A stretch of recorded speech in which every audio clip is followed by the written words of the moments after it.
Quando estudamos a Bíblia, muitas vezes nos deparamos com a seguinte dúvida: esse texto é literal ou esse texto é simbólico? E quando o texto é simbólico, o que ele representa? O que esse simbolismo representa?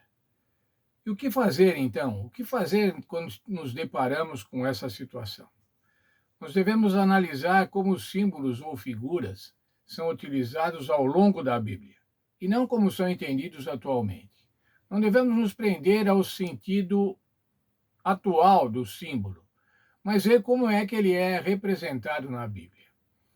A nossa lição apresenta três símbolos e alguns versos que mostram como são esses símbolos, o que esses símbolos representam.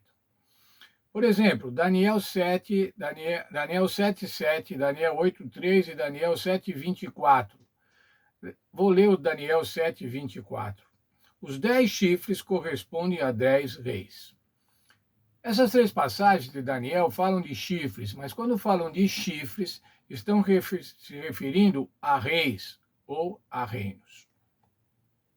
Vamos ver o segundo grupo, Apocalipse 1:16, Efésios 6:17 e Hebreus 4:12. Que símbolo eles mostram e o que representa? Vou ler Hebreus 4:12. A palavra de Deus é viva e eficaz, e mais cortante do que qualquer espada de dois gumes, ou seja, qualquer espada afiada dos dois lados. O símbolo aí é a espada. E qual é o significado? O que a própria Bíblia se explica? Qual é o significado da espada? O significado de espada é a palavra de Deus. Vamos ao terceiro grupo, Apocalipse 12:1, 21:2, Efésios 5:31 e 32 e Jeremias 6:2. Qual é o símbolo? O que significa? Vou ler Jeremias 3:2. Ou melhor, vou ler Efésios 5:3, 31 e 32. Fala sobre a união matrimonial, sobre homem e mulher.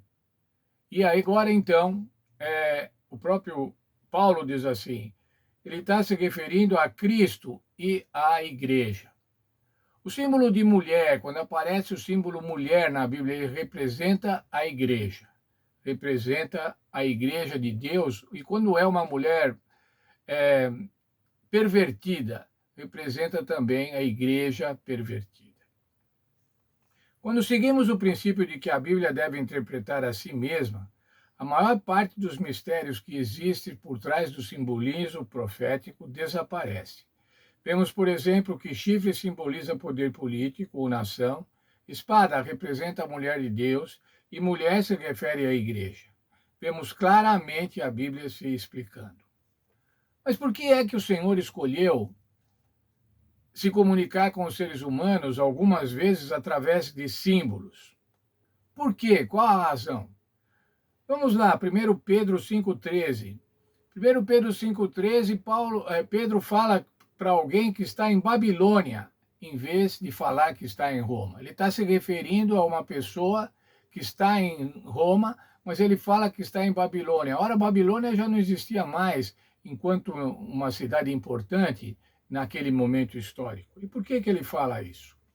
Existem razões pelas quais Deus escolheu se comunicar por meio das profecias usando símbolos. Se o Apocalipse tivesse mencionado Roma diretamente ao tratar de seus erros e males, a perseguição à igreja que já acontecia se tornaria ainda pior. Sejam quais forem as razões para o uso dos símbolos, podemos ter certeza que Deus deseja que entendamos o que os símbolos significam. E agora, irmãos, eu faço uma pergunta para nós. Quem somos nós para questionar o modo de comunicação do Senhor? Certamente o Senhor empregou o melhor modo de comunicação, o modo mais eficiente. Mas nós ainda não entendemos alguns símbolos, pois devemos estudar, devemos procurar na Bíblia. Temos a convicção de que a Bíblia se explica. O Senhor não deu mistérios para nós. O Senhor nos deu revelações. Apocalipse chama-se revelação de Jesus Cristo. O Senhor Jesus Cristo se revela a cada um de nós. Há uma colocação para ser meditada na lição de hoje. Mesmo que alguns símbolos e profecias sejam difíceis de compreender, como podemos nos concentrar no que já conseguimos entender? Como isso pode fortalecer a nossa fé? Sabe, irmãos, muitas vezes nós, enquanto pessoas ou enquanto igreja, ficamos procurando significados de símbolos que ainda não conhecemos e nos esquecemos de aplicar, de estudar e aplicar na nossa vida os símbolos que já foram revelados, que já estão conhecidos. Ficamos buscando o desconhecido e não nos aproveitamos do conhecido, do revelado. Seja simbólico ou seja literal, irmãos, a mensagem do Senhor Deus é uma mensagem para a salvação. E nós devemos nos empenhar em praticar tudo aquilo que já conhecemos, tudo aquilo que já nos foi revelado. Que o Senhor nos abençoe e que quando nos depararmos com símbolos, possamos entender o significado. E se não entendermos, possamos nos conformar, porque o Senhor sabe a melhor maneira de comunicar-se com cada um de nós. O Senhor sabe qual é a melhor maneira de nos comunicar conceitos e verdades para a nossa salvação.